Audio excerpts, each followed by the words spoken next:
این هفته خبر تو خبر داره براتون از عظمایی که همزمان با اوجگیری قیام سوریه یهو دنده عقب گرفت و از ادعای الگو بودن نظامش برای بیداری اسلامی کوتاه اومد. ایشان نگاه واقع بینانه به صحنه منطقه و جهان را ضرورت حضور قوی و مؤثر در عرصه دیپلماسی دانستند و افزودند این بیداری اسلامی به معنای آن نیست که همه آنها حکومت اسلامی می‌خواهند و یا مدل حکومت اسلامی ایران را قبول دارند. در ادامه خامنه‌ای برای رونق دادن به بازار انتخابات نمایشیش یه حرف بسیار جدیدم زد که هر کس گوش کنه بی اختیار میره خودشو کاندید مجلس میکنه.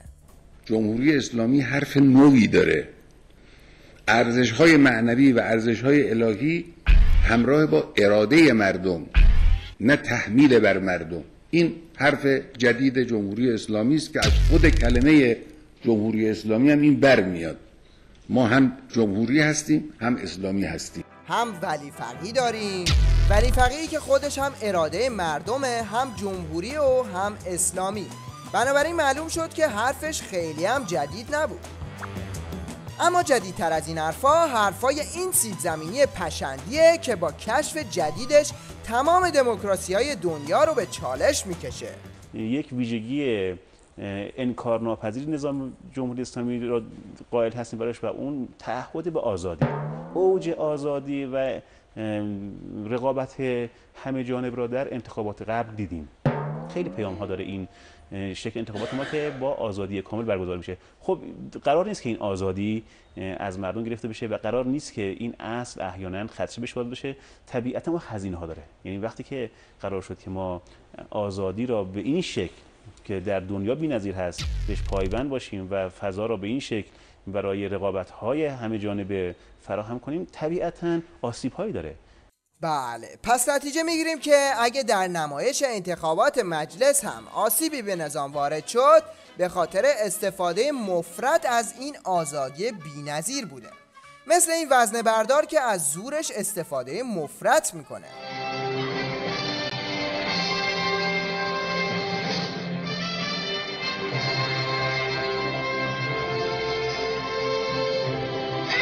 State would like to salute all the U.S. athletes who have taken a stand to become the best in the world. And with records certain to fall, the only question we have is...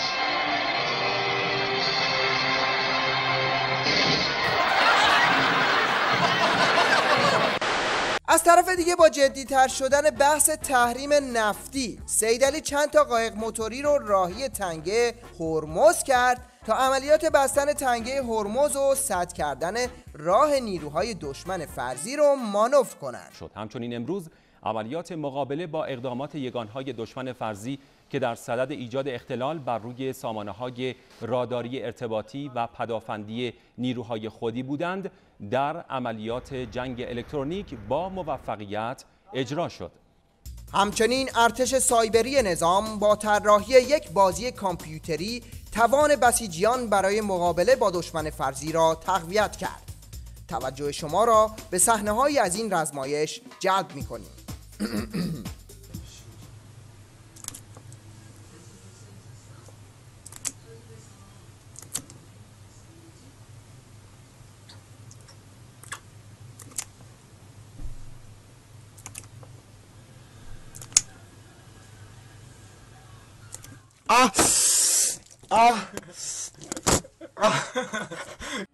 همپای این رزمایش برای افزایش روحیه جنگ طلبی بسیجیان در ماه‌های اخیر سینمای دفاع مقدس هم به ساخت فیلم‌های مؤثر روی آورده. اول وضعیت سینمای دفاع مقدس رو از زبان یک کارگردان بسیجی بشنویم. اما این واقعیت رو بپذیریم که سینمای دفاع مقدس غریبه، زخمیه، بیحاله، محرک نداره، فراموش شدن، غبار روش نشسته. حالا برای نجات سینمای دفاع مقدس همین کارگردان این فیلم رو روی پرده برد. داستان گلوگاه شیطان درباره سقوط یک هواپیمای جنگنده ایرانی است. هنگام سقوط خلبان با جعبه سیاه به دریا می‌افتد و اسیر عراقی ها می‌شود. بعد از شکنجه عراقی‌ها متوجه می‌شوند که جعبه سیاه در اعماق آبهای خلیج فارس است. همزمان نیروهای ایرانی هم در میابند که جعبه در میان آبها در حال حرکت است. به دست آوردن این جعبه که توسط کوسه بلعیده شده، ماجراهای گلوگاه شیطان را رقم میزند. اما اینکه این فیلم چقدر به دل ولی فقیه نشسته رو از زبان یک منتقد ولایت مدار بشنویم. شخصیتی در کار نیست، همه تیپن، هم ایرونیا تیپن، هم عراقی‌ها تیپن. عراقی هم که خیلی فاجعه. اگر به قول تو عراقی‌ها همیشه احمق و منگول بودن، الان هم احمق و منگول و روانی‌ان. چجوری این جنگ 8 سال طول کشید؟ اگر جبهه اونور یه مش آدم روانی قاتل بیشعور بودن، ما 8 سال نباید طول میدادیم، ما 1 ساله بعد دقلشون رو میآوردیم. ماجرا هم ما سینمای امریکا نیستیم که ماجرا اونجوری در بیاریم، با کوسه بتونیم کار کنیم، با هوایی و زمینی. یه هوایی هواپیما میره بالا، 2 تا تیر میزنه، 2 تا تیر میخوره، تمام شده رفت. نه اینکه پرچم که هویت، ما داریم این عملیات تحت نظر امام داریم انجام میدیم. با نظر امام جمله این که ما با نظر امام انجام میدیم یعنی اینکه این هویت داره، این شخصیت داره، یک بک‌گراند داره. سینما به این سادگی نیست، تو میدونی خودت. تو آدم نساختی، تو یه سری تیپ آوردی. قرار نبود نداریم اصلا. نه من نمیخواستم این با الان انگار که جدیدی تو فیلمت نیست. این کجاش آمریکایی بود بگین؟ این کاریکاتوریزه شده اکشن غربی. کاریکاتوریزیشن این آمریکایی؟ تو بیش از 1/3 فیلم تو وقت تو تلف میکنی با یه مش عراقی منگولی که با 2 دقیقه میتونستی همین کارو باشون بکنی. در روح مردم و تماشاگران رو به قلیان در بیاریم. میتونی؟ خوبه. فیلم تو به قلیان در نمیاره. این هم استقبال تماشاچیان این فیلم در سینما.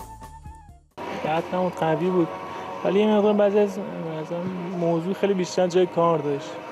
فیلمش قشنگ بود، خود جلوه‌ای بیجاش کوسش مصنوعی بازی می‌کرد. فقط فیلم نامه میگم مشکل داشت اینجاش که مثلا یارو خودشو زخمی کرد تو آب، بعد کوسه یه متریش داشت میدوید، بعد میخندید به اون یارو قایق. این صحنه‌اش خود جالب بود. اگه از صندلیاش معلومه 10 نفر اونجا نشسته بودیم، طنز بود دیگه، آخرش میفهمید. یعنی خوب نبود؟ نه. بیشتر باید کار می‌کردن، ولی خوابم بود. عنوان صوتی برتر این هفته تیوی ریش رو نثار این خبرنگار گاگول میکنیم که به جای گزارش‌های زنده تست میده.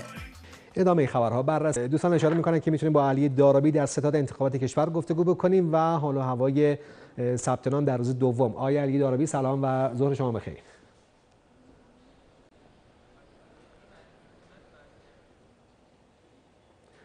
آقای دارابی صدای ما رو میشنوید؟ گزارش شما رو از ستاد انتخابات کشور میبینیم و میشنویم در روز دوم ثبت نام.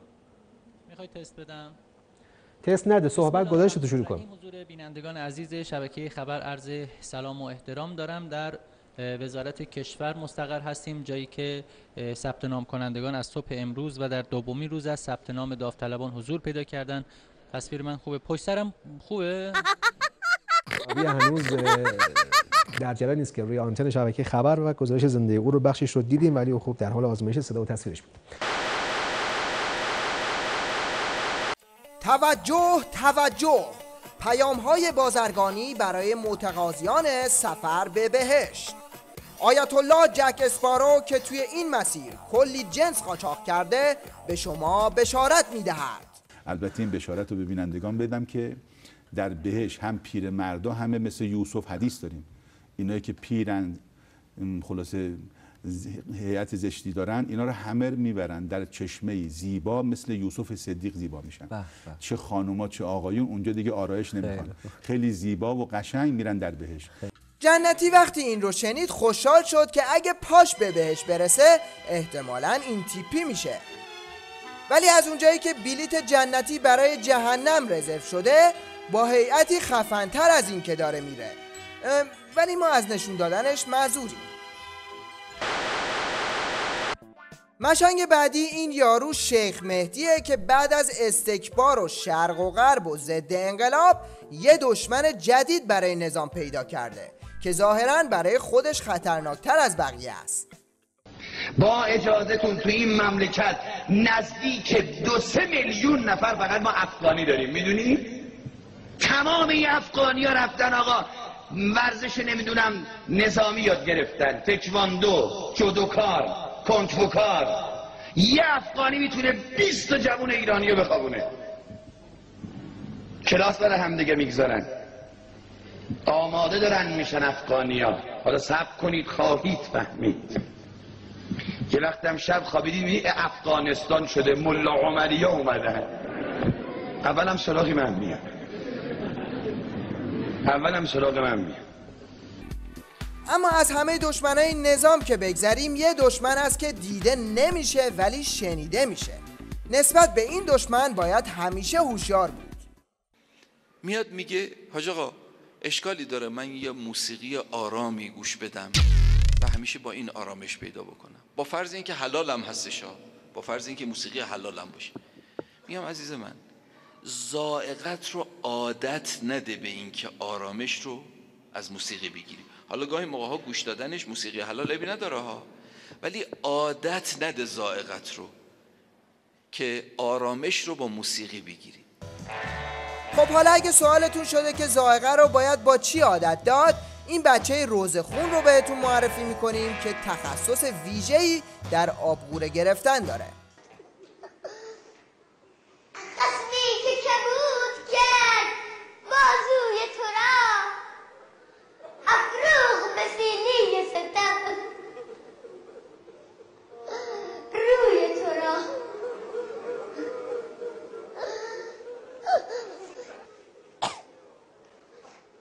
هنوز رنج آی روحی و جسمی حضرت تازه بود. این احتمالاً میخواد بزرگ که شد ولی فقیه بشه، چون سید علی هم از اینجاها شروع کرد که امروز به اینجا رسیده.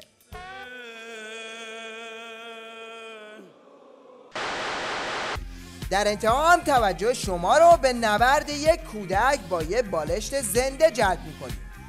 تنها مشکلی که این کوچولو داره اینه که نمیدونه از بالشتش چجوری استفاده کنه.